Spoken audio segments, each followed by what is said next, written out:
안녕하세요. 포스트 코로나 비대면 시대 음주문화 발표를 맡은 중앙대학교 정슬기입니다. 저는 지금 사회복지학과에 재직 중이고 중독포럼 상임이사도 맡고 있습니다. 귀한 자리에 초대해 주셔서 정말 영광입니다. 오늘은 코로나 이후의 음주문화의 변화를 전반적으로 좀 살펴보고자 합니다. 제가 오늘 그 토론해 주실 분들 명단을 보고 굉장히 마음 놓고 발표 준비를 했습니다. 워낙에 정영철 교수님, 이인숙 회장님, 손혜리 교수님 중독 분야의 거장들이시거든요. 그래서 제가 놓치는 부분을 보완해 주실 거라고 믿고 토론이라기보다는 발표가 4개이라고 생각해 주셔도 좋겠다 생각합니다. 먼저 간단한 문제 제기부터 시작하고요. 그리고 코로나로 인한 음주 행동 변화와 관련해서 해외 사례를 몇 개 소개하고 이어서 국내 음주 행동과 문화가 어떻게 변했는지를 좀 소개하고자 합니다. 그리고 이런 양상이 특히 어떤 집단에게 더 어려움을 가지고 있는지, 그렇다면 이번 음주 행동 변화를 보면서 우리는 무엇을 생각해야 할 것인지에 대해서 말씀드리고자 합니다.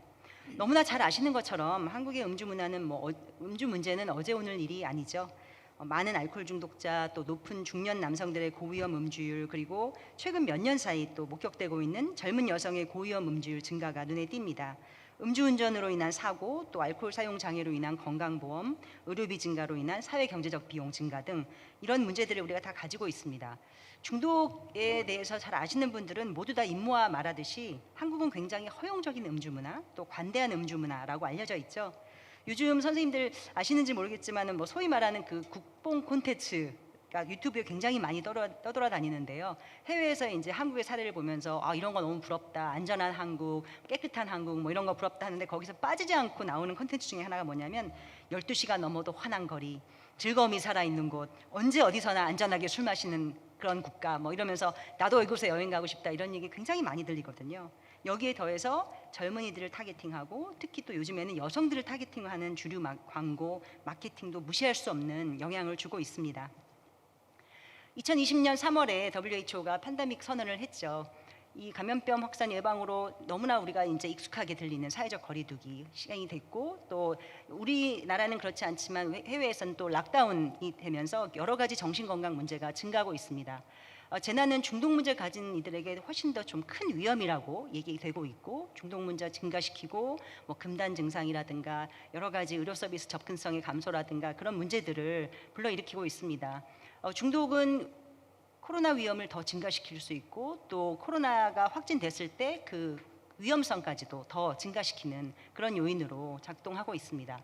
락다운 동안의 음주 증가 지금은 이제 잘 나타나고 있지 않지만 이것이 이제 2년이 지나고 3년이 지났을 때 더 알코올 사용량의 문제로 갈 수 있다는 그런 얘기들도 점점 주장이 되고 있습니다. 그래서 WHO에서는 팬데믹 동안에 음주 관련해서 좀 특별한 주의를 요한다라고 제안을 했지만 한국을 비롯한 여러 국가에서 락다운 이후에 오히려 주류의 온라인 판매라든가 소매점 판매가 굉장히 급격하게 증가하고 있는 현실입니다.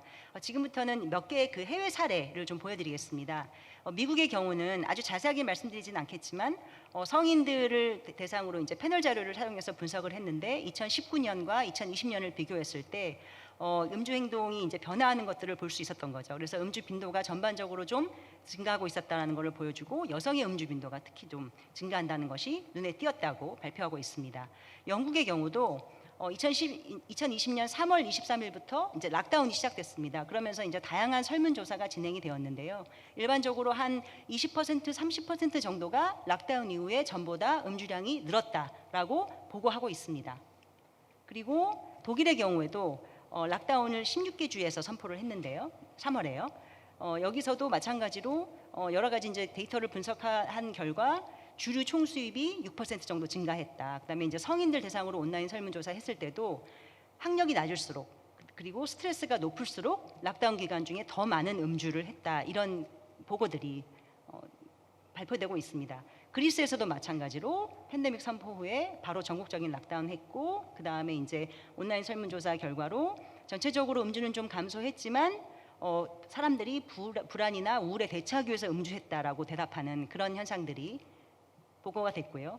인도는 사실 지금도 굉장히 좀 심각한 상황이죠. 근데 워낙에 인도는 주류 관련해서 국가 통제가 굉장히 좀 강화되어 있는 그런 국가 중에 하나인데도 이 주류를 완전히 이렇게 금지하게 되면서 오히려 사람들이 금단 현상이라든가 또 뭐 소독용 알코올 복용을 한다든가 이런 위험성들이 굉장히 많이 드러나고 있고, 특히 대부분 빈곤층에서 이런 문제가 발생하고 있다고 보고되고 있습니다. 네, 지금까지는 해외 사례를 좀 말씀드렸고요. 여기부터는 이제 한국에서 여러 가지의 그런 그 설문조사들이 있었는데 거기 관련해 가지고 어떤 현상들이 좀 보여지는지 제가 말씀을 드리겠습니다. 먼저 굉장히 발빠르게 저희 중독 포럼에서 지난 5월에 성인 한 1,000명 정도를 대상으로 준비를 했습니다. 그래서 설문조사를 한 결과 그 밑에 축을 보시면은 원래 술을 어느 정도 마셨는지를 보여주고 있거든요. 그런데 보시면은 전체적으로 좀 이 파란 막대기가 감소했다라고 이야기를 하는 것은 굉장히 반가운 소식이죠. 그런데 오른쪽으로 갈수록 더 자주 원래 마셨던 사람일수록 실제로 감소하는 경우도 있지만 증가율이 증가하는 것을 볼 수 있습니다. 즉 많이 마셨던 사람일수록 훨씬 더 그중에서 많은 사람들이 코로나 이후에 오히려 더 술을 많이 마시고 있다는 것을 볼 수 있는 현상이죠. 보건복지부와 한국 트라우마 스트레스 학회가 또 같이 합작으로 한 3개월 주기로 해서 여러 차례 지금 정신건강 실태 조사를 하고 있는데요. 여기서도 굉장히 유사한 것들을 볼 수 있습니다. 이제 3월에 이제 막 그 코로나가 시작되면서 5월 되면서 굉장히 많은 변화가 있었잖아요. 가장 큰 변화가 있었던 시기라고 볼 수 있는데 그 당시에 이제 음주 빈도, 음주량이 증가했다. 그런 다음에 이제 조금 그 안정세를 좀 취하긴 했지만 어쨌거나 올라갔다는 것을 좀 볼 수 있고요. 작년에 2018년에 지역사회 건강조사 음주율하고 비교했을 때도 사람들의 음주율은 좀 올라갔다는 이런 보고들이 있었습니다. 그리고 이제 이 심포지엄을 위해서 한국중독재단 연구재단에서 특별히 또 설문조사를 좀 시행해 주셨습니다. 굉장히 따끈따끈한 최근 자료인데요. 여기서도 아까 보여드렸던 중독 포럼하고 굉장히 유사한 패턴을 보실 수 있습니다. 즉 많이 마시고 있던 사람들일수록 훨씬 더 증가했다고 얘기하는, 코로나 이후로 오히려 술 마시는 게 증가했다고 얘기하는 비율이 20% 정도, 다른 곳에는 좀 그렇게 높지 않은데요. 그래서 어쨌거나 이런 양극화 현상이 벌어지고 있다는 것들을 우리가 볼 수 있었고요. 이거는 이제 같은 그 우리 중독연구재단에서 했던 설문 중에 하나인데, 음주 문화가 어떻게 달라졌을까 물어봤을 때 코로나 이전에는 주로 술 마시는 사람들이 친구들이나 동료였다라고 얘기한 사람이 훨씬 더 많았죠. 그런데 코로나 이후가 되면서 주로 술 마시는 사람들이 혼자 혹은 가족이 이전보다 훨씬 급격하게 는 것을 보실 수 있습니다. 친구나 동료들은 줄어들 수밖에 없었겠죠. 네, 2020년에 지역사회 건강조사라는 것도 했는데 여기서는 이제 전반적으로 다 봤을 때는 뭐 음주율이 좀 줄어들었다라고 볼 수 있습니다. 이거는 이제 그룹핑을 하지 않고 전체적으로 봤을 때는 그렇다라고 얘기를 했었고요. 그리고 또 한국건강증진개발원에서도 조사를 했는데요. 20년에 코로나 전후로 어떻게 변화가 나타났는지를 좀 요약했을 때 주 1회 이하 음주자들, 그러니까 많이 마시지 않던 사람들은 63% 정도가 술 줄었다라고 얘기한 반면 주 1회 이상 음주자들은 26% 정도가 오히려 코로나 이후에 음주량이 증가했다라고 이야기를 하고요. 평균 한두 잔 정도, 저위험 음주자들은 코로나 이전보다 지금 좀 더 이렇게 늘어났다면 아주 많이 마시는 그 7잔 정도 이상의 고위험 음주자는 전에는 30%였으면 이번에는 21% 정도로 감소했는데, 아마 이것은 제가 보기에는 회식이라든가 2차, 3차 그런 이어지는 그런 음주가 확실히 줄어들었기 때문에 나타나는 현상이라고 생각합니다. 이거는 이제 전체적인 사람들을 대상으로 한 거기 때문에요.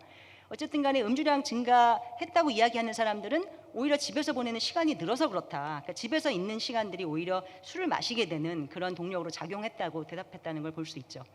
또 그 식약처에서 주류 소비 섭취 실태 조사라는 걸 했는데 여기서도 전체적으로 음주량은 줄었지만 혼자서 마시고, 요즘에 이제 혼술, 홈술 이런 말들이 이제 굉장히 유행을 하고 있는데 혼자 마시고 집에서 마시고 이런 경향들을 볼 수 있습니다. 그리고 음주 문화 변화를 봤을 때도 이것도 같은 조사인데요. 식약처 조사인데 음주 장소도 이전에는 식당이나 주점이었다면은 이제는 집이나 친구 집, 음주 상대도 이제는 가족, 배우자 혹은 혼자, 그다음에 음주 상황도 예전엔 회식에서 했다면 이제는 혼자 스트레스에 대처하기 위해서 혹은 뭐 콘텐츠 시청하면서 즐기면서 술을 마시는 약간 이런 현상으로 많이 변하고 있다는 것을 볼 수 있습니다. 이런 음주 행동 변화가 또 매출로도 확인될 수 있는데요.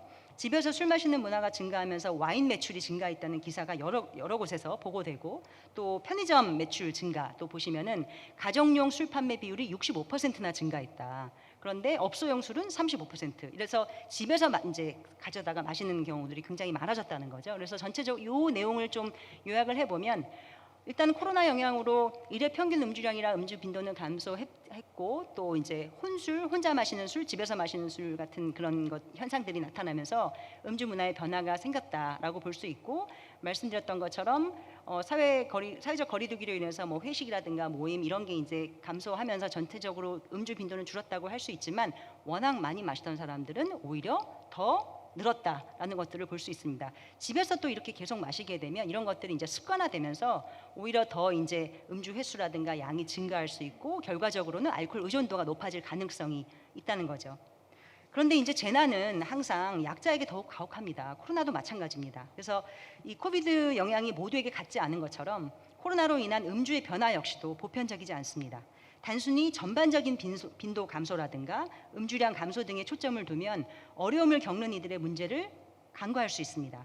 알코올 폐해 패러독스라는 개념이 있습니다. 소득이 높을수록 더 많이 마시지만 실제로 음주로 인한 문제를 경험하는 사람들은 소득이 낮을수록 더 높은 현상을 이야기합니다. 중독 문제는 개인의 문제이기도 하지만 단순히 개인의 나쁜 습관이 문제라고만 하기는 굉장히 어렵습니다. 삶의 조건이 나쁠수록 발병률이 높고요. 가난할수록 삶이 제한적일수록, 또 삶에 대한 통제력이 부족할수록 스트레스에 대처하는 시도하는 방법들이 굉장히 제한적일 수밖에 없죠. 심적으로 위축되면서 또 합리적인 선택을 하기 어려워질 수도 있고요. 코로나로 인해서 취약한 이들의 어려움이 훨씬 더 가중될 수 있다는 점을 보여줍니다. 그래서 음주에 영향을 미치는 이런 사회적 요인들이 코로나로 인해 더 강하게 영향을 미칠 것이기 때문에 이것에 대한 지속적인 관심과 연구가 필요합니다. 또 그 코로나가 장기화되면서 중독 환자가 재발하는 경우가 증가하고 있습니다. 이 내용은 이인숙 회장님께서 잘 말씀해 주실 것 같아서 저는 일단은 요거는 그냥 제가 패스하겠습니다. 네, 일단은 뭐 국가 차원의 중독 문제 개입 뭐 필요하다라는 얘기는 너무나 잘 아시는 내용이기 때문에 이것도 넘어가고요. 나쁜 소식만 있냐? 또 그런 건 아닙니다. 사실 이제 제가 그 몇 명 술 마시는 사람들을 대상으로 이 포커스 그룹 인터뷰를 온라인으로 진행을 했습니다. 그래서 20대에서 50대 음주자 대상으로 어떤 변화가 있었는지를 이제 물어봤는데, 뭐 트렌드는 전체적으로 비슷하고요. 그런데 좀 재미있는 현상들이 있어서 제가 이 포스트잇에 좀 적어봤는데, 예를 들면 새벽 1~2시까지도 술 마시는 문화였는데 늦게까지 놀지 않고 만취하지 않더라도 좋은 시간 보낼 수 있다는 걸 알게 됐다. 뭐 이런 얘기를 하는 경우도 있었고요. 또 우리 사회에 좀 음주 문화가 그동안 좀 잘못됐었구나. 이런 것들을 경험해 볼 수 있는 계기가 됐다. 뭐 10시 후에 안 먹어도 충분하다는 것. 모임이 끝나는 것도 굉장히 좋구나. 이런 현상들이 있다는 거를 또 몇몇이 굉장히 얘기를 해줘서 우리 사회가 지금까지 일종의 지금이 자연실험 상태이잖아요. 한 번도 우리 사회에서 알코올 규제가 성공적으로 이렇게 진행된 경우가 별로 없었는데, 이제 손혜리 교수님께서 얘기 잘 해주시겠지만 우리는 계속해서 이제 그걸 주장해 왔거든요. 이게 어쨌든 간에 정책적으로 알코올 규제를 좀 해야 한다, 환경적으로 좀 접근해야 된다라고 얘기를 했었는데, 하여튼 그런 것들에 대한 근거를 좀 보여주는 것 같아서 굉장히 반가운 소식이었습니다.